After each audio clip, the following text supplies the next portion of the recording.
Carter. Scotty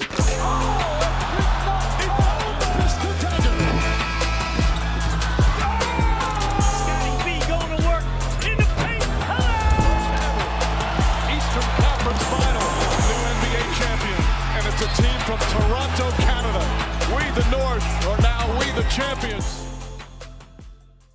What is going on, Raptors Nation? It is Luca here, back with the Raptors Nation podcast on this Thursday, May 2nd. We are in May. And in this one, I'm going to be talking about some important dates to look forward to with the Toronto Raptors. We're going to be talking about Immanuel Quickley's free agency. Immanuel Quickley did appear on Run It Back a couple of days ago, and he talked about his upcoming free agency. So we'll take a look about that. And then finally, we are going to talk about Jamal Murray. The Jamal Murray guys just avenge Canada for LeBronto.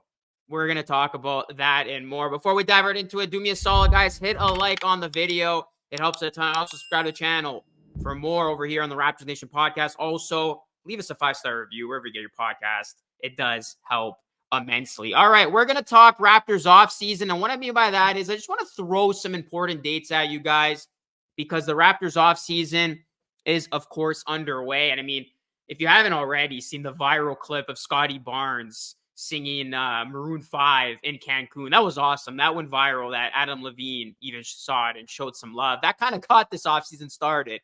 But, of course, the fun and games are going to be short-lived. The Raptors probably have a few weeks to just kind of spend time with their family, go on vacation like Barnes did, really just detach themselves from basketball. And then it's going to be back to working hard, getting back into it, trying to get better for next season. And Darko spoke about that, where he kind of wants guys to get away from basketball, but not for too long. He called it about a 3-week time frame before he wants to see his guys back. So the Raptors, we still don't know what their blueprint, their game plan is going to be for this offseason because we don't even know what their draft selections are going to look like. We do know number 19 and number 31 are locked for the Raptors for the 2024 NBA draft, but we don't know if the Raptors are going to have a top 6 pick or not. We're going to find that out May 12th on Mother's Day.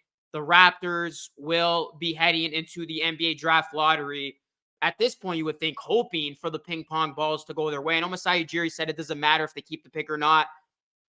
The Raptors low-key want this pick. I've said it many times before. I'm not going to repeat myself, but just coming off the season that they did, I know it's not considered a strong draft class, but you want a top 6 pick, especially when you're trying to build and trying to put this rebuild forward. So we know the drill, 45.8% chance, May 12th, the Raptors keep that top 6 pick. The Raptors have a 37.2% chance to land a top 4 pick. Once the Raptors know what they're working with in terms of their picks, the NBA draft will be June 26th and 27th for the first time. The draft will be a 2-day event, which means the Raptors are going to have the first pick of round 2 because they have number 31. The Raptors are going to have to make a decision on Bruce Brown Jr.'s team option by June 28th at the latest. He'll be scheduled to earn $23 million next season if his option isn't declined. So can the Raptors decline it? Are they going to use them as a trade chip? Are they going to accept it? That's another important thing to look out for. And then another important day for the Raptors, that the free agency negotiation period will begin at 6 p.m. on June 30th, and free agency will officially start on June 6th when teams will be permitted to begin signing free agent contracts. And NBA Summer League will run from July 12th through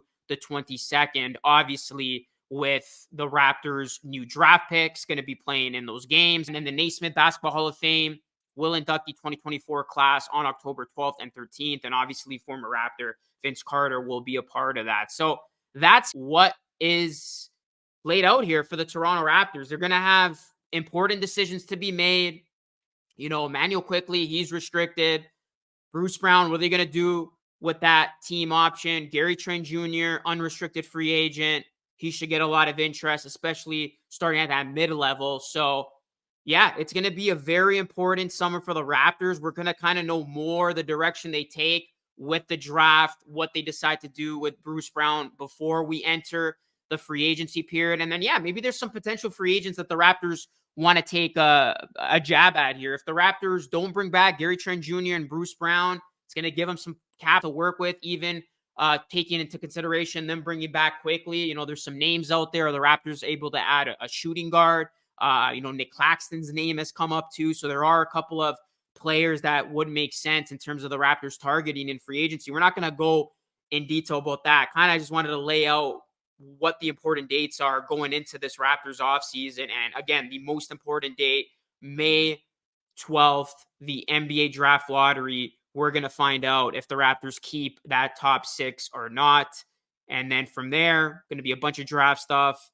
And once the draft concludes, Raptors are going to have to make a decision with Bruce Brown Jr.'s team option. And then free agency, followed by Summer League, will take place. So, yeah, I mean, I already gave my picks on what I see happening with the Raptors free agents. You can go watch that video if you haven't already. But just to kind of quickly sum it up, I do think the Raptors are going to use Bruce Brown as a trade chip. I can see them bringing back Gary Trent Jr. And then obviously, I do see the Raptors bringing back Quickley, as those are the main decisions to be made this summer. And speaking of Immanuel Quickley, guys, he did speak about his upcoming free agency. He was on FanDuel's Run It Back, and he made it clear he wants to stay in Toronto. He said, obviously, like I said earlier, business is always business, but I love Toronto. I love being in Toronto since the day I got here. I say it all the time. They have done nothing but show me love. So I know Lou Will was trying to entice him a bit by saying there's banks everywhere and, go get paid. But you look at Immanuel Quickley, what the number is going to be, that remains to be seen. Could it be as high as $30 million per season? I think the Raptors are in a position where, whatever it is, they're going to have to match it. And that's the thing here. There could be some young teams with some cap flexibility who target Quickley, Orlando, San Antonio. But just given where the Raptors are right now, they got to do whatever it takes to keep Quickley, even if it ends up being an overpay, because it would be disastrous that the Raptors traded OG. I know you got Barrett back in that deal, but you want to keep those guys a part of that deal, especially when you view Quickley as an integral part of your young core next to Barrett, next to Barnes. You got to keep Quickley at all costs. And I think the Raptors will keep Quickley at all costs. I mean, they can do whatever it takes because Quickley is restricted. They can match whatever offer comes his way. So that is the good part with the Raptors' leverage with Quickley. And you look at Quickley in 38 games with the Raptors, guys, he averaged 18.6 points, 6.8 assists, 4.8 rebounds, and 39.5% shooting from deep. So he showed a lot of good things in a short sample size towards the end of the season there with the Raptors, really showing that he can be this franchise's point guard into the future, into this rebuild. And, he's going to be the Raptors' number one priority. So I think whatever happens, whatever offer from another team comes his way, Raptors are going to match. Raptors are going to bring him back. And again, it would just take a unforeseen circumstance for this to go the other way and the Raptors lose Quickley. I just don't see it happening.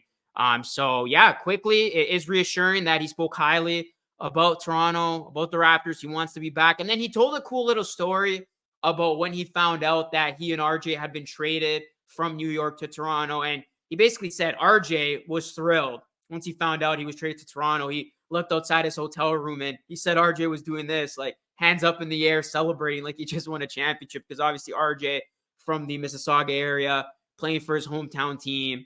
We know how great of a Raptor he has been so far in his tenure with the team. So Quickley, Barrett, these are guys that you can tell they want to be here and they want to build something special with this Raptors team. So that is great to know as a Raptors fan as we kind of look into this next iteration of the Raptors. And like I said, it's going to be centered around those three guys, right? Barnes, Barrett, Quickley, barbecue. So Immanuel Quickley, like I said, he's definitely going to be back, barring anything drastic, and he wants to be back. It's as simple as that. All right, guys, we are going to conclude this pod. It's going to be a relatively short pod on this Thursday. Obviously, there's going to be way more to talk about once the NBA draft lottery hits, once we get into the official draft season. I'll have some guests on as we break down potential targets for the Raptors once we know, in fact, what their draft picks are going to be. I know they got 19 and 31 down pack, but the important one's going to be whether or not they keep the top 6. So I wanted to end with this, and I wanted to show some love to Canadian Jamal Murray, who just avenged Canada from LeBronto. Yes, it's crazy how full circle things are, because Jamal Murray hit not one, but 2 game winners against the Lakers, sending home LeBron James and LA.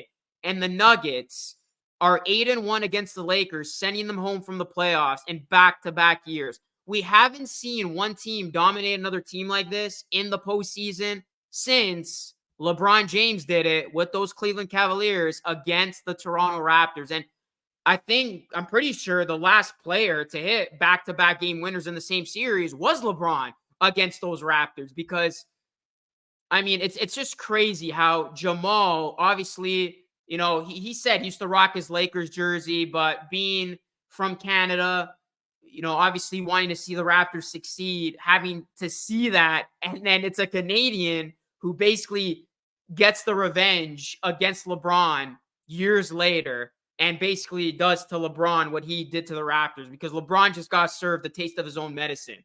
And my goodness, was it ever sweet to watch as a Canadian, as somebody who had to sit through those very, very cruel LeBronto years of having to see that Raptors team get their butts kicked by LeBron. I'm not going to lie. It felt good seeing LeBron get his butt kicked by this Nuggets team, by Nikola Jokic, by Jamal Murray, just the way that they were losing the way that they did. And I saw something online.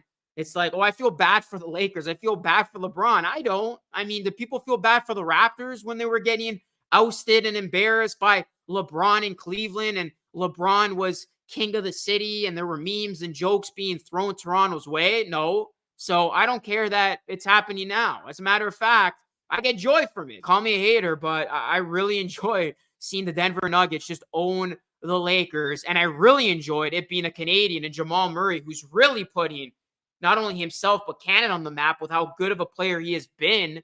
And he's going to be in the Olympics with Shea and company. And that's going to be an exciting time for Canada basketball, just to see Jamal Murray blossom into the type of clutch player that he's become. I mean, Jamal Murray right now, guys, like, he is one of the clutchest players in the NBA. Like, to be able to just like have a bad game and then come back and hit the game winner like he did in game 2, and then you close the deal by hitting another game winner when it looked like the Lakers were seriously pushing this thing to a game 6 back to LA, which would have made things interesting. Just to see Jamal Murray have the calmness, the coolness, the collectiveness to go out there, hit a couple of daggers, and do it against, you know, one of the greatest basketball players of all time. Certainly not my GOAT. I'm an MJ GOAT guy. I think if you know ball, you would agree that MJ's the GOAT. Yeah, it was great to see, because like, we're going to talk about this period many, many years from now. Kind of like how people still talk about those LeBronto days as Jamal Murray, Jokic, and the Nuggets being the guys that did what they did to LeBron. And we know LeBron doesn't have too many more years left in this league, probably 2 years. And then that's what Sham said.